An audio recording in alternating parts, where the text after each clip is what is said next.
O Senhor esteja convosco. Ele está no meio de nós. Proclamação do Evangelho de Jesus Cristo segundo Mateus. Glória a vós, Senhor. Naquele tempo, Pedro aproximou-se de Jesus e perguntou: Senhor, quantas vezes devo perdoar se meu irmão pecar contra mim? Até 7 vezes? Jesus respondeu: Não te digo até 7 vezes, mas até 70 vezes 7. Porque o reino dos céus é como um rei, que resolveu acertar as contas com seus empregados. Quando começou o acerto, trouxeram-lhe um que lhe devia uma enorme fortuna. Como o empregado não tivesse com que pagar, o patrão mandou que fosse vendido como escravo, junto com a mulher e os filhos e tudo o que possuía, para que pagasse a dívida. O empregado, porém, caiu aos pés do patrão e prostrado suplicava: Dá-me um prazo e eu te pagarei tudo. Diante disso, o patrão teve compaixão. Soltou o empregado e perdoou-lhe a dívida. Ao sair dali, aquele empregado encontrou um dos seus companheiros que lhe a devia apenas 100 moedas. Ele o agarrou e começou a sufocá-lo, dizendo: Paga o que me deves. O companheiro, caindo a seus pés, suplicava: Dá-me um prazo e eu te pagarei. Mas o empregado não quis saber disso, saiu e mandou jogá-lo na prisão, até que pagasse o que devia. Vendo o que havia acontecido, os outros empregados ficaram muito tristes. Procuraram o patrão e lhe contaram tudo. Então o patrão mandou chamá-lo e disse: Empregado perverso, eu te perdoei toda a tua dívida porque tu me suplicaste. Não devias tu também ter compaixão do teu companheiro, como eu tive compaixão de ti? O patrão indignou-se e mandou entregar aquele empregado aos torturadores, até que pagasse toda a sua dívida. E assim, é assim que o meu Pai que está nos céus fará convosco, se cada um não perdoar de coração o seu irmão. Palavra da salvação. Glória a vós, Senhor.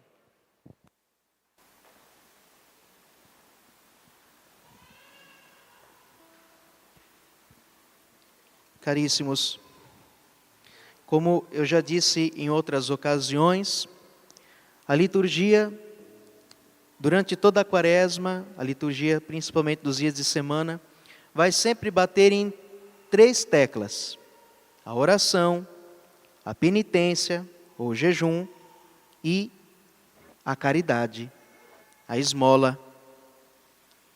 E hoje o Evangelho vai nos falar da caridade. De uma caridade que não é propriamente uma caridade material. Porque quando a gente fala em caridade, a gente já pensa: ah, sim, vamos dar uma cesta. Ah, sim, vamos dar uma roupa. Ah, sim, vamos... Sim, essas coisas são caridade. Mas existe aquelas obras de caridade que são físicas, materiais. Mas existe também as obras de caridade espirituais. E que a igreja até usa outro nome. A igreja também chama de obras de misericórdia. As obras de misericórdia também são atos de caridade. E uma das obras de misericórdia, e é isso que Jesus expressa no Evangelho, é justamente perdoar as ofensas. Perdoar as ofensas que os outros cometem contra nós é um ato de caridade. É um ato de misericórdia. E é um ato de caridade talvez muito mais meritório, ou seja, mais merecedor de graças do que outras caridades. Porque, vamos e convenhamos, é mais fácil você dar uma cesta básica do que o perdão. É mais fácil você tirar uma roupa do guarda-roupa do que perdoar uma injúria.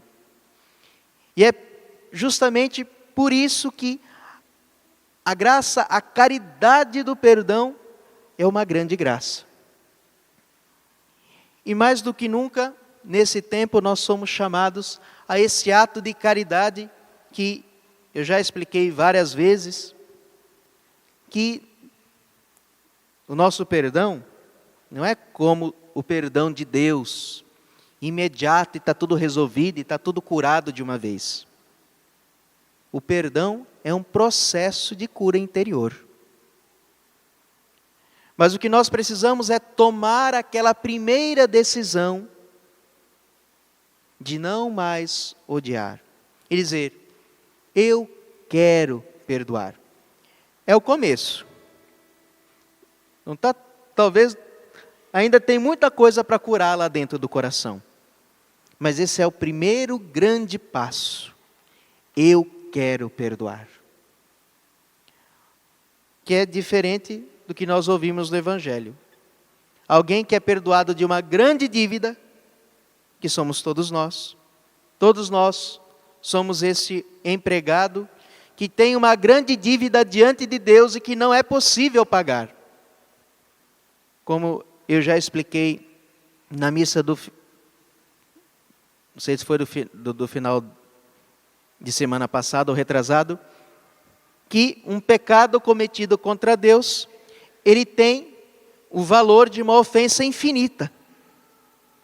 E esta dívida acaba sendo impagável, porque Deus é infinito. E a ofensa a um ser infinito se torna infinita, e a paga é infinita. Então nós não somos capazes de pagar. Mas nós fomos perdoados. E é por causa deste perdão que nós podemos perdoar. Porque nós não vamos só perdoar com o nosso perdão, mas nós vamos perdoar com o perdão que nós recebemos de Deus. Eu gostaria de ajudar nesse comentário aquilo que diz São Pedro Crisóstomo, bispo, que é do ofício das leituras de hoje. Assim como nós temos a liturgia da palavra na missa, nós também temos a liturgia própria, que é da liturgia das horas, que nós padres rezamos 5 vezes ao dia. E na sua explicação, São Pedro Crisólogo, ele vai falar desta unidade que existe entre o jejum, a oração e a misericórdia, e como essas 3 coisas têm que estar juntas para funcionar. E ele diz isso. São elas, a oração, há 3 coisas, meus irmãos, 3 coisas que mantêm a fé, dão firmeza à devoção e perseverança à virtude. São elas, a oração, o jejum e a misericórdia. O que a oração pede, o jejum alcança, e a misericórdia recebe. O que a oração pede, o jejum alcança, e a misericórdia recebe. Oração, misericórdia, jejum. 3 coisas são uma só e se vivificam reciprocamente. Mas falando da misericórdia, e vamos aplicar isso a esta questão do perdão, ele diz assim: por conseguinte, quem ora também jejue, e quem jejue pratique a misericórdia. Quem deseja ser atendido nas suas orações, atenda às súplicas de quem lhe pede. Pois aquele que não fecha seus ouvidos às súplicas alheias, abre os ouvidos de Deus às suas próprias súplicas. Quando você for pedir perdão a Deus, se lembre disso. E ele continua: muito mal suplica quem nega aos outros aquilo que pede para si. Muito mal suplica quem nega aos outros aquilo que pede para si. Foi o que aconteceu com o empregado. Ele negou ao outro aquilo que ele pediu para ele. E termina São Pedro dizendo: ó homem, para que não venhas a perder, por ter guardado para ti, distribuí aos outros, para que venhas a recolher. Dê aos outros também o perdão para que venhas a recolher. Dá de ti mesmo, dando aos pobres, porque o que deixares de dar aos outros, também tu não possuirás. Dando aos pobres, porque o que deixares de dar aos outros, também tu não o possuirás. E é aquilo que Jesus diz no final do Evangelho: é assim que o meu Pai que está nos céus fará convosco, se cada um não perdoar de coração o seu irmão. Portanto, meus irmãos, esta batalha, como eu disse, o nosso perdão não é imediato como é o perdão de Deus. Não é que a gente decidiu perdoar, que aquela ferida já cura e está resolvida, a gente não vai lembrar mais. A gente vai ter que lidar com essa situação. Mas é a decisão, é o começo de não deixar que aquela coisa azede o meu coração, mas deixar que a graça de Deus vá fazendo aos poucos, mesmo que demore. Mas você está no caminho. Eu ainda não perdoei, mas eu estou perdoando. Então é isso. Continuemos a caminhar, a avançar cada vez mais neste ato de caridade. Louvado seja nosso Senhor Jesus Cristo.